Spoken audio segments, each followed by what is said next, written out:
નમસ્તે, હું જયેશ ઠાકોરની વાઇફ બિંદિયા ઠાકોર।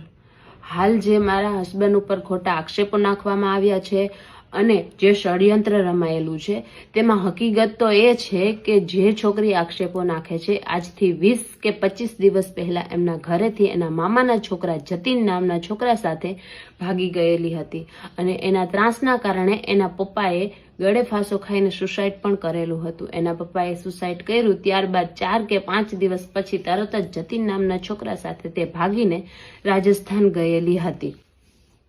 તે ભાગી જતા જ તેમના મમ્મી પોલીસ ચોકીએ જઈને તેની છોકરીની ફરિયાદ લખાવા ગયેલા હતા, પણ પોલીસવાળાએ કોઈ પણ હાથ ઝાલ્યો નહીં। તેથી તેમના મમ્મી મારા હસબન્ડ જયેશ ઠાકોર પાસે આવીને મદદ માંગી કે મારા ઘરવાળા ગળે ફાંસો ખાઈને ગુજરી ગયા છે અને મારી છોકરી ભાગી ગઈ છે અને ગમે તેમ કરીને તમે પાછી લઈ આવો, પોલીસવાળા કોઈ ધ્યાન દેતા નથી। જેથી મારા હસબન્ડ જયેશ ઠાકોર એના મમ્મી સાથે પોલીસ ચોકી ગયા અને પોલીસવાળાને પ્રેશર કરાવીને આ ફરિયાદ દાખલ કરાવી છે। જયેશ ઠાકોરે પોલીસને પ્રેશર આપ્યું હોવાના કારણે પોલીસને એમની ઉપર ખાર હતો, છતાંય ફરિયાદ દાખલ કર્યા છતાંય પોલીસ કોઈ ધ્યાન દેતી નહોતી। જેથી એમના મમ્મીએ જયેશ પાસે મદદ માંગી હતી અને જયેશે તે છોકરીનું સરનામું, લોકેશન બધું કાઢીને પોલીસને આપેલું હતું કે ભાઈ આ જગ્યાએ આ છોકરી છે, આ સરનામા ઉપર છે, મેંદડા ગામ સાઈડ શાયદ, જ્યાંથી પોલીસ તમે લોકો એને લઈ આવો અને એમના મમ્મીને સોંપી દો।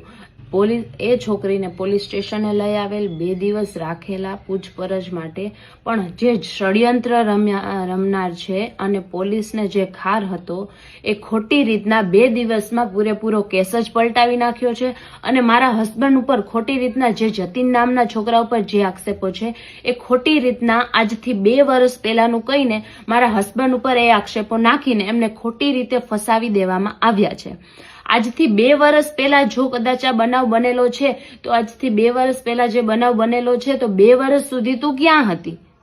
અને અત્યારે જે જતીન નામનો છોકરો છે એની સાથે તું ભાગેલી હતી, એ છોકરાનો તો આ ફરિયાદમાં કોઈ જાતનો ઉલ્લેખ જ નથી। અને જે છોકરીને ફરિયાદના કારણે પોલીસ ચોકીએ લઈ આવેલા હતા એ ફરિયાદ તો બહાર આવતી જ નથી અને ખોટી રીતના મારા હસબન્ડને કેમ ફસાવી દેવામાં આવે છે? જો મેડિકલ ટેસ્ટ કરાવેલું છે છોકરીનું, જયેશનું, તો જે છોકરા સાથે ભાગી ગયેલી હતી એ છોકરાનું મેડિકલ ટેસ્ટ કેમ નથી કરાવવામાં આવતું? તો કોળી ઠાકોરના તમામ ભાઈઓ બહેનોને મારી નમ્ર વિનંતી છે કે સિક્કાની એક બાજુ નહીં બીજી પહેલું પણ જોવો અને જયેશ ઠાકોરના સમર્થન માટે, જયેશ ઠાકોરના સપોર્ટ માટે આગળ આવો। આપણો સમાજ નાનો નથી, ગરીબ અને ભોળો છે, એટલે આ આપણા સમાજને દબાવવામાં આવે છે। જો આજે આ આપણો સમાજ દબાઈ ગયો તો આગળ પણ આવી જ રીતના ખોટી રીતના દબાવવામાં આવશે અને આપણા સમાજ માટે જે કાર્યકર્તા છે, આપણા સમાજનું ભલું ઈચ્છે છે અને સમાજને આગળ લઈ આવે છે, એને આવી જ રીતને મોટા મોટા ષડયંત્ર રમાઈને દબાવી દેવામાં આવશે। તો તમામ કોળી ઠાકોર સમાજના ભાઈઓ બહેનોને મારી નમ્ર વિનંતી છે કે આ મુદ્દાને ધ્યાનમાં લ્યો।